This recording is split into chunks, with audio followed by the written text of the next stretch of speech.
Коротше, отам наша позиція, хуярили шахеда, в'їбали над собою.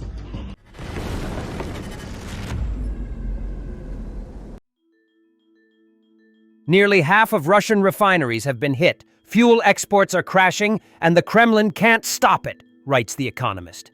60% of Ukraine's deep strikes are carried out by FP-1 drones, and there are reports that Kyiv is now also fielding the FP-5 Flamingo cruise missile with a 3,000-kilometer range and a 1,150-kilogram warhead.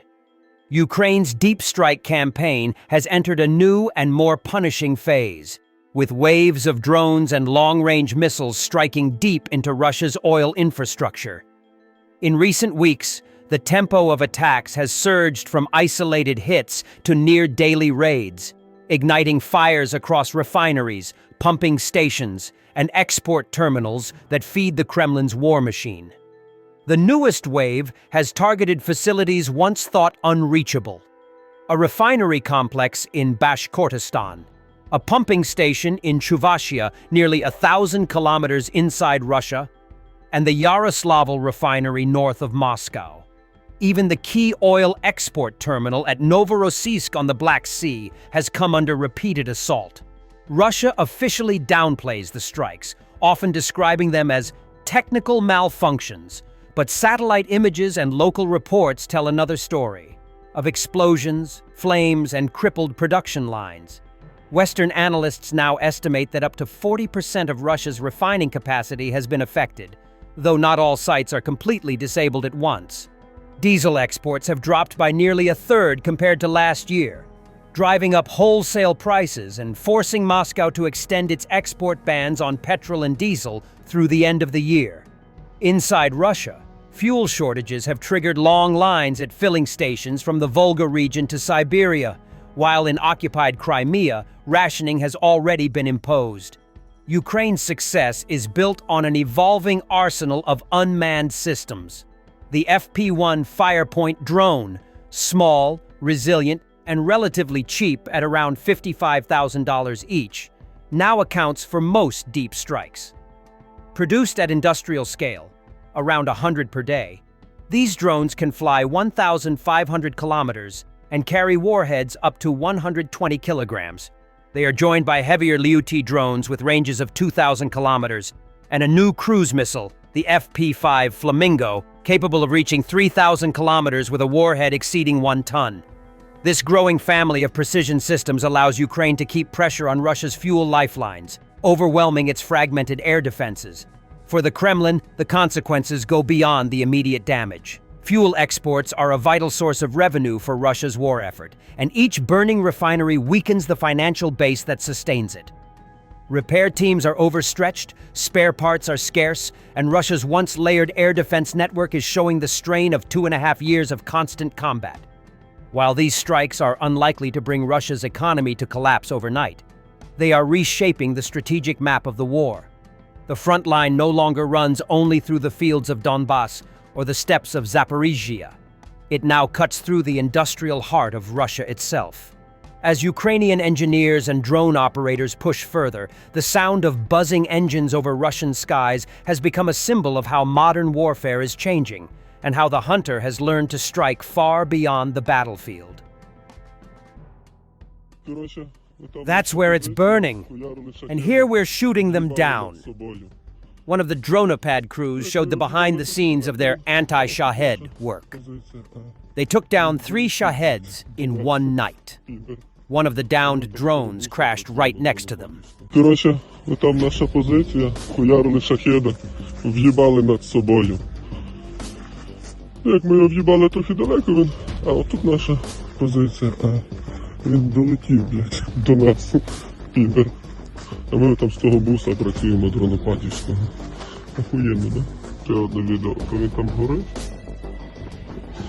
А тут ми їх збиваємо.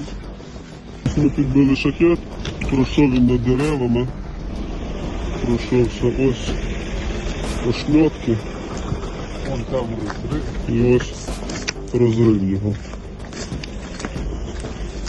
Ну, тобто цілі вони не вражають, ми їх просто збиваємо, тут видно, що це було на межі населеного пункту. І ось така вирва від нього лишається. In a piece in this month's British Army Review looking at how Russia views the British armed forces.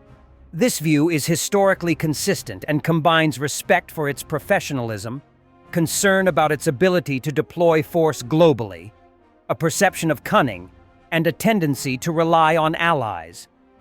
Russia, a vast continental power, has naturally seen insular Britain as a maritime power, one prepared to contain Russian access to the global commons. This is justified. Britain has repeatedly used its naval power against Russia to impose economic pressure, block exports, deny access to technology, and strangle revenue. Through this maritime prism, Russian and Soviet military thinkers have respected Britain's ability to deploy and sustain well-trained land forces quickly and globally via secure maritime lines of communication, mobilizing coalition, local or in the past colonial troops to play a decisive role beyond its relatively small size. Today, there is duality in Russian opinions towards the British armed forces. Media talking heads dismiss the modest size of the army in comparison to its mighty Russian counterpart and frame it as a junior partner to the US with limited independent power. They delight in visible Russian military operations near British airspace and territorial waters. The Russian ambassador has scoffed at Britain's very old, outdated nuclear warheads. But at the same time, Russian experts note, with grudging respect, British military experience, competence, military education, doctrinal and technical ingenuity, the supply of weapons and know-how to Ukraine, and ability to move fast in extremis. As one anonymous Russian military expert put it, one should not be deceived by the UK's apparent military weakness of the United Kingdom. The British will use their strengths, reputation, fighting with the hands of others, and intelligence, covert influence and irregular operations. In summary, Britain today, as it has for centuries, is seen as a subtle and cunning antagonist behind Russian woes. Several continuities stand out: respect for professionalism and courage, skepticism about size and sustainability, emphasis on naval and nuclear strength, and dependence on allies. Medvedev has shared his very expert opinion about drones over Europe, and naturally, everyone is to blame again.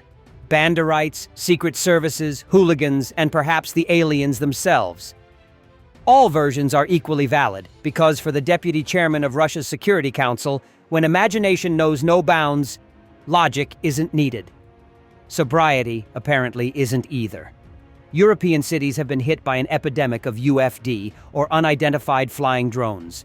UAVs are everywhere, near military bases, at airports, in fields, and over cities. Whose they are is unclear. What are the theories? 1. Provocations by banderites aimed at improving arms supplies and provoking war. 2. Activities of pro-Russian underground groups in these countries aimed at destabilizing life in the EU. 3. Testing the resilience of their air defense systems conducted by local special services. 4.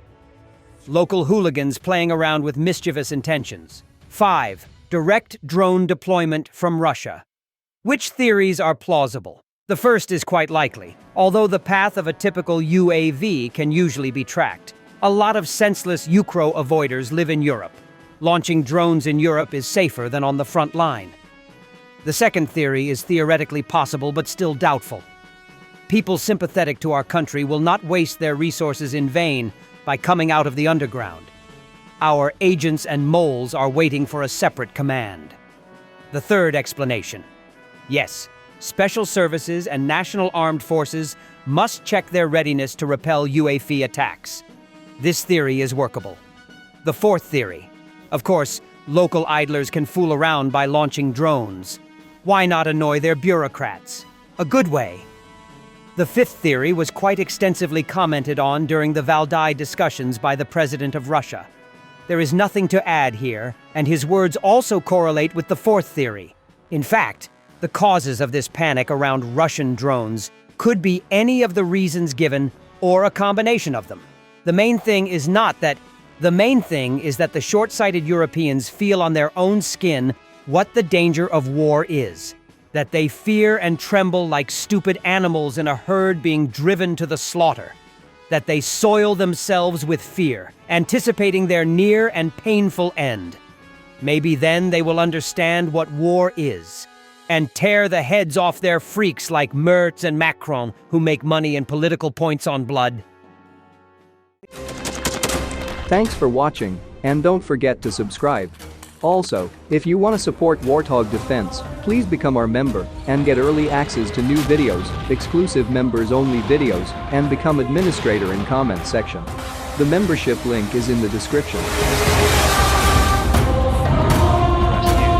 every day. We had a guy last week at 6 rescues in 6 days. You know, he's doing the job every day.